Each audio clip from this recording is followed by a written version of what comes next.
Მაგრამ დადგა ჯერი unboxing-ისა განყოფის და ერთი სული მქონდა, როდის გაჩვენებდით ამ ყველაფერს, რომ განყოფა ჩამეწერა აქედანვე.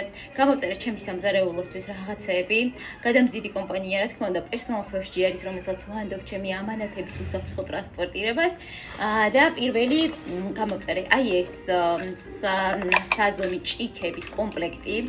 რომელიც მეგონა რომ ალუმინის იყო, თუმცა პლასმასის არის, მაგრამ არა უშავს, მაინც გამომადგება და მაინც ძალიან კმაყოფილი ვარ. ასევე ღრუბელი, რომელიც დავტესტე უკვე და სხვათა შორის ძალიან კარგი ხარისხია. 10 ცალი და გადავიხადე, მე მგონი ვარი თუ ავწდები. შემდეგი ეს არის სათლელი, ერთი ცალი გამოწერე, მაგრამ ერთი საჩუქრად გამომიგზავნეს. ისიც მეგონა რომ რკინის იქნებოდა, მაგრამ არის პლასმასის, თუმცა მაინც ძალიან ლამაზია. შემდეგი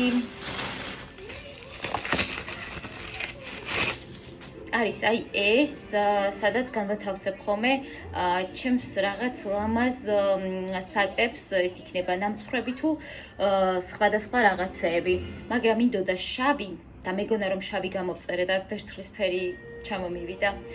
თუმცა შავსაც გამოვწერ აუცილებლად.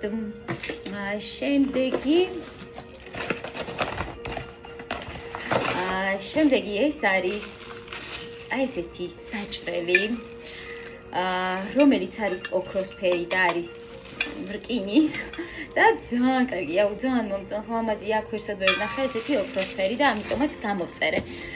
ჭიქები უკვე გაჩვენეთ ჩემს ვიდეოში, რომ კოქტეილს ვამზადებდი და გამოყენებული მქონდა აი ეს, სადაც აქ ასხავ ლიმნის წვენს, შემდეგი არის აკრიან მარილს და შემდეგი განყოფილება არის შაქრისთვის განკუთვნილი და სხვათა შორის ძალიან პრაქტიკული რაღაცა. თუ ეს იყო, კიდევ 20 ამანათი მაქვს შემოსასვლელი, რომელსაც ველოდები და უკვე გამოგზავნილია, სავარაუდოდ მალე იქნება და იმასაც განყვთავ თქვენთან ერთად. ასევე არ მაქვს სამზარეულოში მაგიდა მრგვალი, რომელიც მინდოდა და რომელიც ძალიან მომწონს, ღირდა 12,000 ან 23,000. ამიტომ ვარჩიე რომ გამომეწერა ზუსტად ანალოგიური ფეხი, როგორიც მომწონს და თავს ამ ქვას დავამზადებინებთ.